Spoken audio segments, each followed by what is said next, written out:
वाराणसी के काशी हिंदू विश्वविद्यालय में इफ्तार पार्टी के दौरान वीसी सुधीर जैन की तमाम तस्वीरें सामने आने के बाद स्टूडेंट्स का विरोध शुरू हो गया है।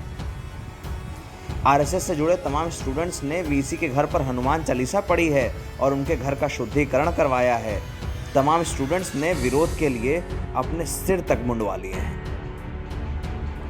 बीएचयू परिसर में 2 दिन से जारी विवाद में शुक्रवार को तमाम स्टूडेंट्स ने अपना सिर मुंडवा लिया। कश्मीर बनाएंगे, बीएचयू को जो है हिंदुओं से मुक्त करेंगे। तो इन लोगों के जो है अभी तक गिरफ्तारी नहीं हुई है। इसके खिलाफ में हम लोगों ने यहाँ जो है बाल छिलवा करके और बाल मुंडन करवा करके हम लोगों ने एक विरोध जारी किया। इन स्टूडेंट्स ने विरोध स्वरूप वीसी के घर का शुद्धिकरण भी किया। वीसी आवास पर गंगाजल लेकर पहुंचे स्टूडेंट्स ने यहां पर जमकर नारेबाजी की, वहीं गंगाजल छिड़क कर वीसी के घर को शुद्ध भी किया। इन विरोध प्रदर्शनों से पहले स्टूडेंट्स का एक ग्रुप वीसी के घर के सामने बैठकर हनुमान चालीसा पढ़ने लगा। सड़क पर हनुमान चालीसा पढ़ने की ये तस्वीरें सोशल मीडिया से लेकर देश की मीडिया की टीवी स्क्रीन्स तक सामने आ गई। जी, दरअसल 2-3 दिन से काशी हिंदू विश्वविद्यालय में आप सुन रहे हैं इफ्तार पार्टी हुई। इफ्तार के बाद ऐसा तार जोड़ा कि उस तार के रफ्तार में लोगों ने दीवारों पे ऐसे स्लोगन लिखे जो राष्ट्र विरोधी है और यहाँ के धार्मिक उन्माद को बढ़ावा दे रहा है, आपसी बैरमनस्ता को बढ़ावा दे रहा है। ऐसे लोगों की अब तक कोई गिरफ्तारी नहीं हुई और विश्वविद्यालय प्रशासन ने अभी कोई ठोस निर्णय लिया और सार्वजनिक रूप से वाइस चांसलर महोदय ने कोई माफ़ी नहीं मांगी। इसी के खिलाफ आज उनकी कुत्सित बुद्धि को शुद्धि करने के लिए हम लोगों ने गंगा जल से मंत्र को अभिमंत्रित करके और हम लोगों ने छिड़काव किया ताकि आपकी बुद्धि शुद्ध हो, आपके अंतरात्मा पवित्र हो और आप सार्वभौमिक रूप से काशी हिंदू विश्वविद्यालय की मान मर्यादा प्रतिष्ठा को बनाए रखने और यहाँ पे अमन शांति कायम रखने की स्थिति बनाए रखें। बीएचयू के वीसी सुधीर जैन के इफ्तार पार्टी में जाने को लेकर छात्र गुटों के अलावा वाराणसी के स्थानीय संगठनों में नाराजगी है।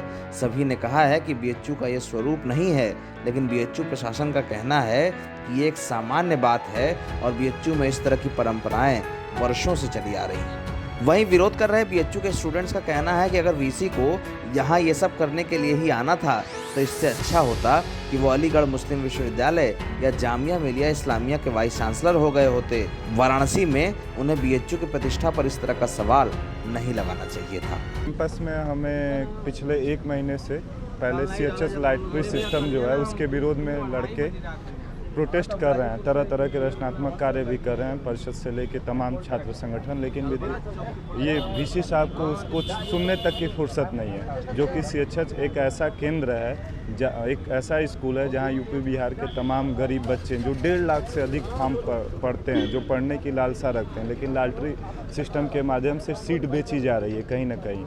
उस मुद्दे पे कुछ नहीं बोल रहे हैं। हॉस्टल में तमाम कमियां हैं, कहीं पानी वाटर कूलर ख़राब है, कहीं मेस नहीं चल रहे हैं और लड़कियों का अभी मुद्दा है लाइब्रेरी का कि 24/7 खुला जाए, लेकिन उन सब मुद्दों पे कोई ध्यान नहीं है। शैक्षिक जितने भी शैक्षिक गतिविधियां हैं उसमें बीसी साहब को आने का समय नहीं रहता है। सेमिनार तमाम हुए विश्वविद्यालय में, एक भी सेमिनार में अगर ये गए हों, लेकिन इफ्तार पार्टी करने का समय। इफ्तार का हम विरोध इसलिए कर रहे हैं कि ये आधिकारिक रूप से पहली बार हुआ है, नहीं तो इस विश्वविद्यालय में मुस्लिम छात्र भी पढ़ते हैं, ईसाई भी पढ़ते हैं, बौद्ध भी पढ़ते हैं, जैन भी पढ़ते हैं, लेकिन सबके बीच हमेशा समरसता रहा है। अगर कोई मुस्लिम छात्र आयोजन करते हैं, छात्रों का कार्यक्रम है, वहाँ जाते हैं तो कोई आपत्ति नहीं है, लेकिन इस तरह आधिकारिक रूप से आयोजन करके एक नई परंपरा को जन्म देना ये गलत है। इसका हम लोग विरोध करेंगे। एनबीटी ऑनलाइन की रिपोर्ट।